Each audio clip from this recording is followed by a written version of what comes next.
Your Humanities Half Hour is brought to you by the Northern Marianas Humanities Council, navigating the human experience together.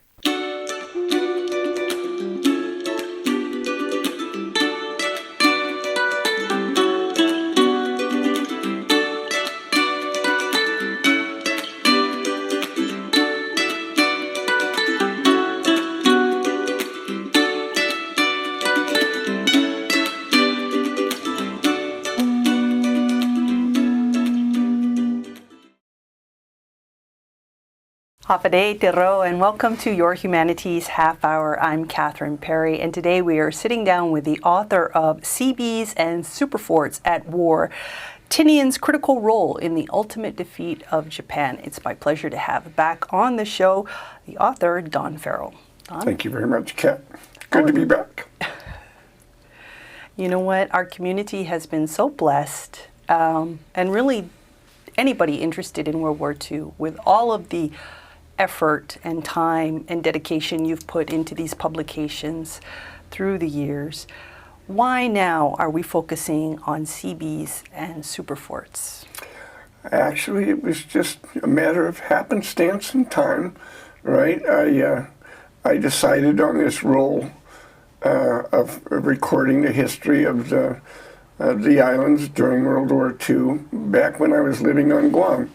When I first got to Guam, I was fascinated with what had happened to the local population, the Chamorros of Guam, as a result of the war that they didn't ask for but ended up in their lap.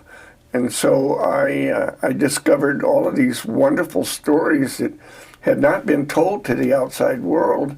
And in fact, you know, we're not really available to the local population either. So we created the book Liberation 1944, the story of the recapture of Guam and the impact that it had on the local community. And it was very well accepted, and I was pleased, right, for two reasons. One, that it was accepted by the locals, right? But number two, that it was purchased by a lot of U.S. military personnel. And I knew that that book was going to go off-island as they rotated, and it went off-island, and it would end up on coffee tables somewhere in America. And their friends would come over and see the cover of the book and ask about it and see the pictures, and then perhaps pick up a copy for themselves, or more important, get a copy for the local public school library or the local public library, and get the word of the story of what really happened to the local population into the hands of stateside. And that worked. That book was published for the 40th anniversary of the liberation of Guam. Now this year is the 80th anniversary, and the book is still on the market. It's still being purchased by military personnel, and it's still making its way back into America, and I feel good about that. And then over the years, it's just progressed with whatever was the next natural thing for me to work on. I was very fortunate to get a guide into the Tinian atomic bomb files at the National Archives. That immediately consumed me with the creation of the book Tinian and the Bomb, which I know that you're aware of. And it was just such a wonderful experience to work with so many very, very talented college professors and instructors.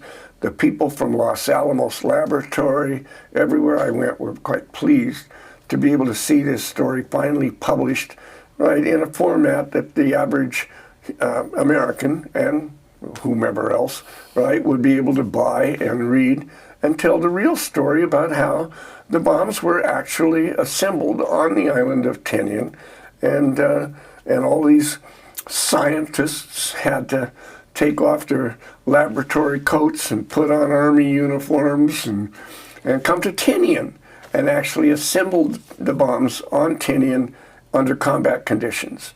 And if you go to YouTube and you watch any of the atomic bomb videos that are on YouTube, most of them produced by Brits, right? They don't say anything about Tinian.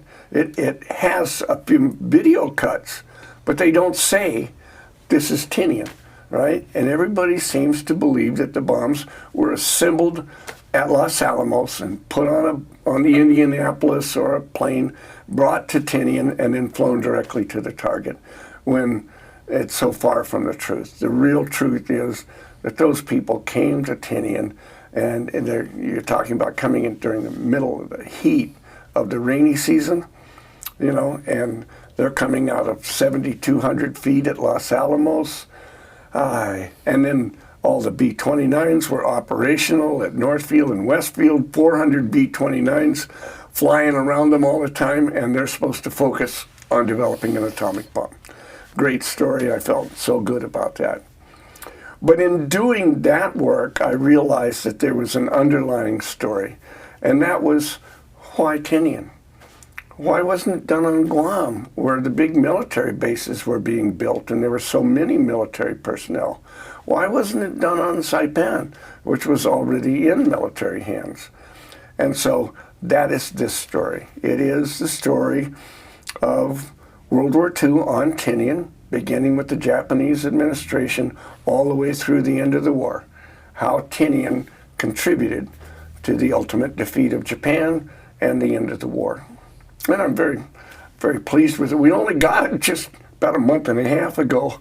Congratulations on that. Thank you. I'm always very nervous when we do a book, because no matter how good I think the book is when we're putting it all together, and it's a matter of what it comes out looking like, right? Did the printer do their jobs as good as we did on creating it? And I have to say that our printer did an outstanding job. It's a beautiful volume of work that I think anybody would be proud of having on their coffee table or in their home library. Well, one of the things that marks your writing is that it's usually very conversational, very down to earth, very relatable to the average person who does not have a military background necessarily. For example, who are the Seebees and what was their significance in the military? Okay. To this day. You raise a really good point. We have Seebees on Tinian today, working on projects for the United States Navy as a result of course, the military development that's going on Tinian. The Seebees were created after the war began. They did not exist before the war. Before the war, for the military development on Guam or wherever here in the Pacific was all done by private contractors. When the war began, it was illegal for the United States to use private contractors in a combat zone. It's a violation of the Geneva Convention. And even though the United States did not sign the Geneva Convention, they did follow the rules that were set up, right? So, bottom line is that, you know, the establishment of the military development in the Pacific had to be done by military personnel. So the United States Navy, a guy named Admiral Morrill, right, decided that they would create their own construction companies, right? Except they weren't companies; they were construction battalions, and so they created, the first one was actually called Bobcats. And that pictures and the stories in here with photographs of them moving to their first objective. They were called Bobcats because that was the code name for Bora Bora, right? And the United States needed to build a base there to protect the transportation lines to Australia. And so they created this first construction group, right? And they called them Bobcats, and they went to Bora Bora, and that established the Navy as actually a construction firm. Then they were changed to Naval Construction Battalions. Seebees. Seebees. And so came the nickname, the Seebees. That's where it came from. One of the interesting things I learned from your book is that a lot of the Seebees were very young, and at the same time, they were being trained and overseen by older construction professionals, because the Navy had upped the enlistment age to 55 at this time. Yeah. Interesting dynamic there. Yeah, well, that's all due to Admiral Morrill. He recognized that he couldn't train people how to build runways and bridges, and, you know, all the things that the Seebees were going to have to do in the front to build combat facilities for the Navy and the Army Air Forces. And so he had to train these people, so they needed veteran construction workers. The same guys, really, that had been out here working as private business, right, before the war. Now all of a sudden the war is declared, and these guys want to come out and they want to get involved. Now we're talking 40, 50 years old, beyond the maximum limit for induction, right? So they changed the rule to be able to allow these guys to serve. So they brought in as many of these people as they could who had experience. At the same time, they inducted, you know, 17, 18, 19-year-old young men who wanted to serve in a construction corps to work with them. So it's hard to imagine exactly what it is, but I did get a chance to read some of the more confidential documents about the work the Seebees were doing in the front, and you had these older guys driving bulldozers and stuff because they knew exactly what they were doing. And a few of them got busted for having a little hooch, right? On the job. On the job. Yeah, just like when they're in the private sector, probably. Exactly, more likely than not, right? And so they would get a slap on the wrist, you know, like that. Back to work. But, you know, yeah, because many of them were working under combat conditions. A lot of those guys, just like the movies, were getting shot off of those bulldozers. So, I mean, they were risking their lives, and they were not kids. So, you know, they gave them quite a bit of latitude. But eventually there were 200 or 300 battalions. Each battalion of Seebees had 1,100 men. Each was a self-contained unit. In other words, they had everybody in the unit necessary to build a runway or to build a road or to build whatever was needed. So different battalions of Seebees had different training and different experiences. As the Navy moved forward and they said, we're going to need a base on such and such an island, we're going to have a runway, we've got to have a port facility, then Admiral Muriel, in charge of the Seebees, would identify the appropriate battalions to be able to come and do that job. So on the island of Tinian, they ended up with 12 full battalions. Wow. With a whole series of special battalions. So as I put it in there, they had 12,500 Seebees with 1 million tons of dynamite. And they went to work. And when we come back, we'll talk more about the extraordinary timeline the Seebees were under in Tinian and the rest of the story after this break.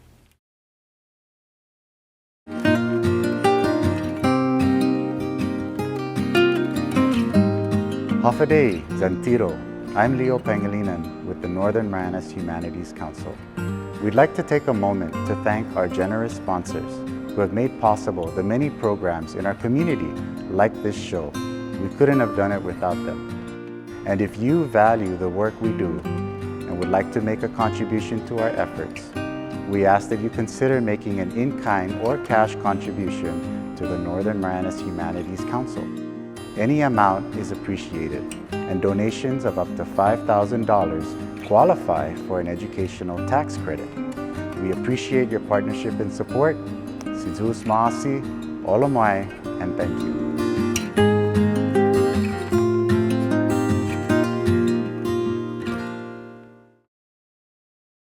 Welcome back to Your Humanities Half Hour. We're chatting with Don Farrell. He's the author of his latest book, Seebees and Superforts at War.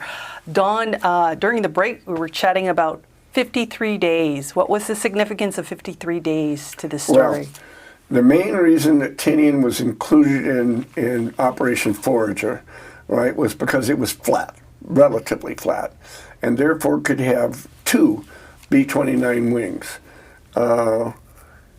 And that was the whole purpose of the capture of, the justification rather, for the capture of the Marianas was to bring the B-29s to our islands because the B-29 has a 1,500-mile radius, and therefore from Tinian, Saipan, and Guam, right, they could actually drop bombs on Japan, on Tokyo. In other words, take the war to Japan, convince them by bombing, right? That they needed to surrender and surrender before the invasion of Japan became necessary. It was scheduled for November 1st. So the timeline was tight. Now these guys came into Tinian, the first two battalions, the 18th and the 121st, actually landed on Tinian as Marines with the 18th and 121st Naval Construction Battalions. And their job was to prepare the roads and open the roads and all that for the combat troops. When the combat section was over, they were then reverted to Navy control as Seebees, and their primary job, their number one job, was to get North Field built. That North Field is just one small section of Tinian. All the cargo had to come in from the south. And there was no port at that time. There was no port. Not only that, there was no road. Right, Broadway. Today when you use Broadway, you go up Everybody and down uses straight Broadway coming down the middle of the island. When Captain Paul J. Halloran, the commanding officer of the 6th Naval Construction Brigade, right, got all of his information ready, he looked at the map and he says, okay, and he drew a straight line, right, from the harbor to North Field, and he said, make a road, right, among all of these guys. And so that's how Broadway was developed, to make sure they had a direct line to get all the equipment, the men and equipment and supplies they needed from the harbor to North Field. So they really couldn't do much at the creation of Runway Able, what became Runway Able, right, in the beginning, because it was just, the logistics didn't allow it. When it finally got ready to start, and they were going full-time on it, they had an obligation, they were given an order, right, to have Runway Able ready to receive the first elements of the 313th Bomb Wing no later than December 1st. By the time they started, that meant 53 days to build a runway that would be 8,500 feet long, 250 feet wide, paved, plus another 100 feet of compacted coral on both sides, plus all the hard stands to park a B-29. A B-29 weighs 130,000 pounds. If you don't have a hard-packed parking place, the plane will sink, right? So they had all of these difficulties. They had to work 2 shifts, 10 hours a day, 7 days a week, and in 53 days, they were ready to receive that first plane. It was called, plane was called Purple Shaft. That's it right there. Coming into land. And these Seebees, I'm going to turn this around so people can see the picture on the back. This is that same plane. Mm-hmm. Now these Seebees are from the 13th Naval Construction Battalion. They had the lead on that effort there at that runway. They had been told from the beginning that sooner or later B-29s were going to come in. They had no idea what a B-29 was. Right? Really? Nobody had ever seen them. It was a brand new aircraft. So they really didn't know what they were preparing the runway for. So when that guy came in, right, they were on the runway. They were working on the runway at the time they came in to land. They had to zoom down the runway just to chase everybody off of it, right, so that they could turn around and land. When they did, the Seebees were so excited they swarmed the airplane. And that's them right there. That day. Purple Shaft. Yeah. Cool story. This is more than just history to you. Yeah. Yeah. It's okay. It's cool. Look, I spent my life on this because these guys never had their story told. Now their story is told. Do you hear from people that you include, that you acknowledge in your books? Because you do make it a point. You said that you try to acknowledge people who may not have otherwise been mentioned or acknowledged. I do occasionally get emails. It makes me feel really good, right, from somebody. usually now, in the old days, when I first started working on this history, right, and there were a lot of veterans that still came back to Tinian regularly. And so I got to listen to their stories, and it all accumulated, right, from just listening to first-person stories. Then I did the homework, went to the archives and pulled out all the documents and the photographs and everything to fit it together to the story they told me, right? But even today, I do get emails from sons and daughters, right, who say, thank you for telling my dad's story. Yeah, that's what makes it worthwhile. There's no money in books, right, because by the time I print it, right, and add in the cost of you know, the travel to go collect the documents and everything else into it, there's no real profit left in it. But there never has been since we did the first book, right? The point is that people appreciate it, and that makes me feel good, right? It makes life worthwhile. That's all. Yeah. I think a lot of people are familiar with Operation Forager. The term Operation Forager to capture, for the Americans to capture Saipan. Saipan and Tinian. Well, it includes Operation Forager overall is Saipan, Tinian, and Guam. Right? Okay. And that story is then divided into two parts: the Northern Attack Force, the Southern Attack Force. Right. So we're in the Northern Attack Force. But your book also delineates, and it's actually divided by chapters into other operations. Oh yes. Can you explain that to us a little bit? The war happened one step at a time. Right. This could not have been predicted when we got into the war. The B-29 wasn't even off the drawing boards in 1941-42, right? They hadn't finished it. That's why it was so late, and that's why the time frame was so tight to put it into use, because General Hap Arnold, commander 20th Air Force, the guy that was actually the father of the B-29 program, knew that this could help end the war before an invasion of Japan became necessary. He convinced Admiral King, right, who was head of the entire United States Navy, that if he would capture the Marianas, they could put B-29s on the Marianas, and together they would take Iwo Jima, Okinawa, and then they would bomb Japan into submission. Right? If that had not worked, the result would have been today could not have happened if that didn't happen. The point is, had our Marines and soldiers had to land on the beaches of Japan, it would have been horrific. First of all, the defense.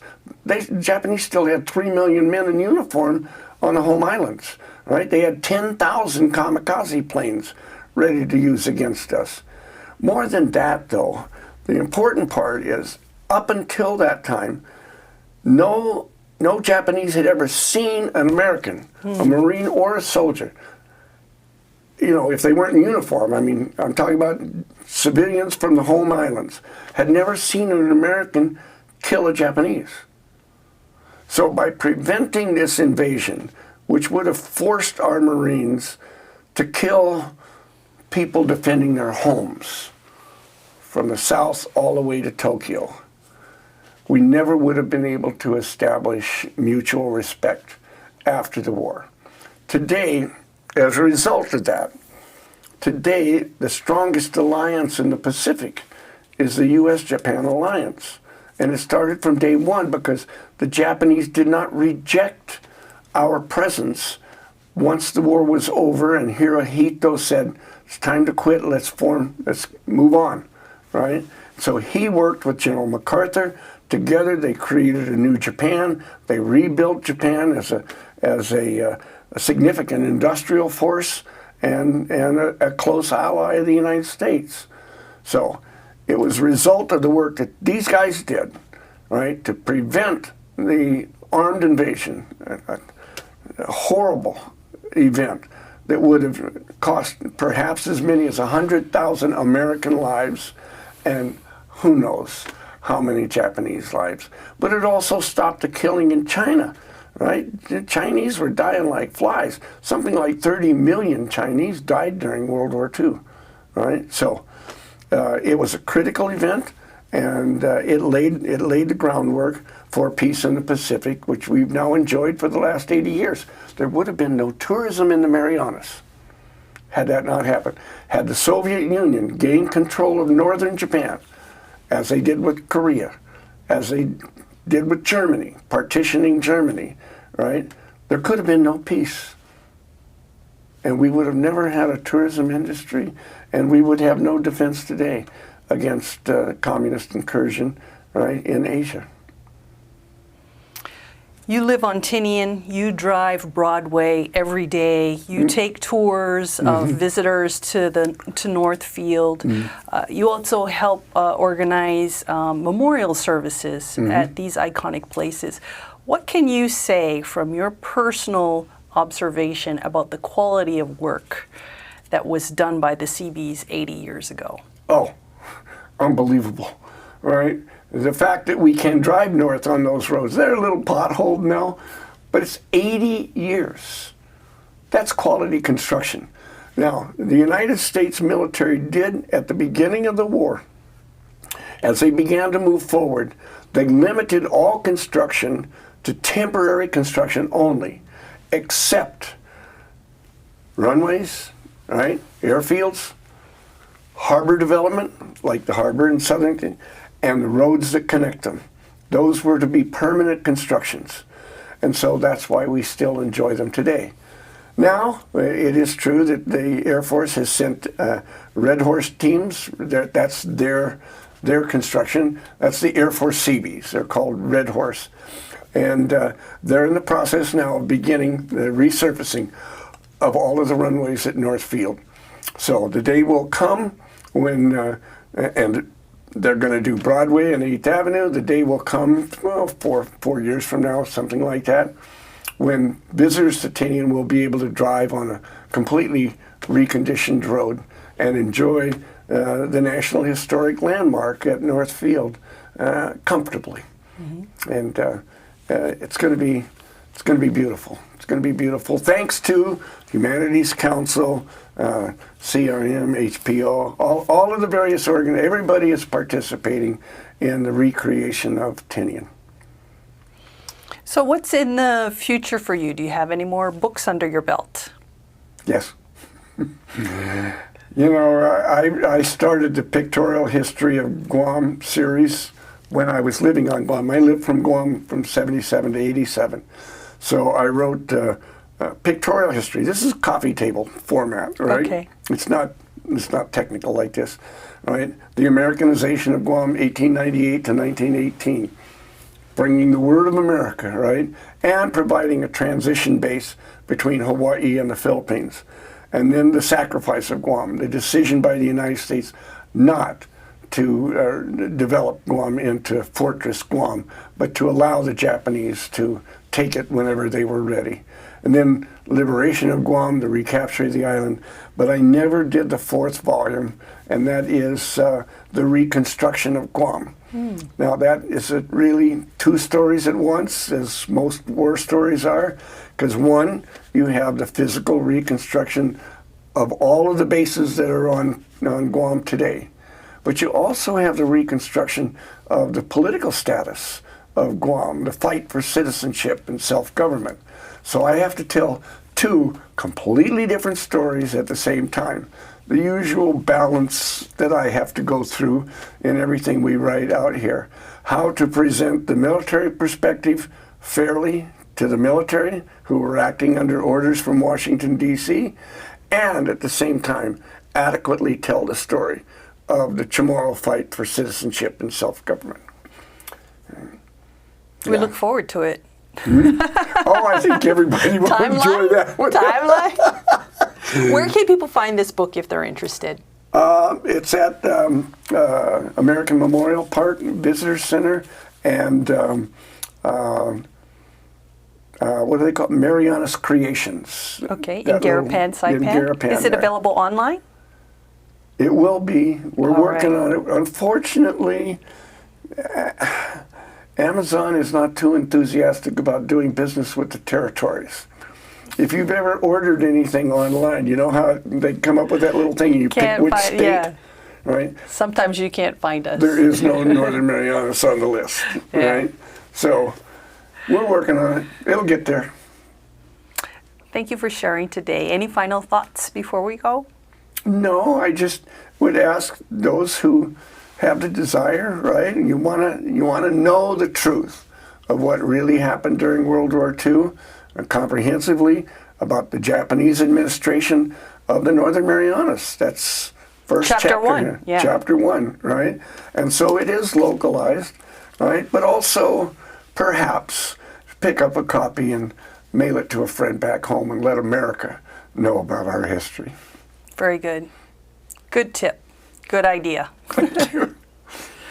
Our guest today has been Don Farrell. Another great publication by him, Seebees and Superforts at War, Tinian's critical role in the ultimate defeat of Japan.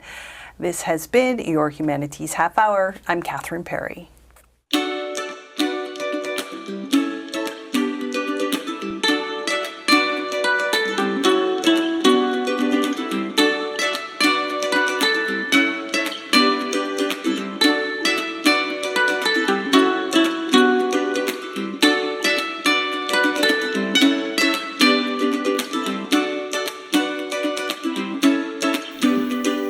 Your Humanities Half Hour has been made possible in part by a major grant from the National Endowment for the Humanities. Democracy demands wisdom. Any views, findings, conclusions, or recommendations expressed in this program do not necessarily represent those of the National Endowment for the Humanities. For more information or to share your thoughts, contact the Northern Marianas Humanities Council at nmhcouncil.org or on social media at 670 Humanities. That's 670 Humanities.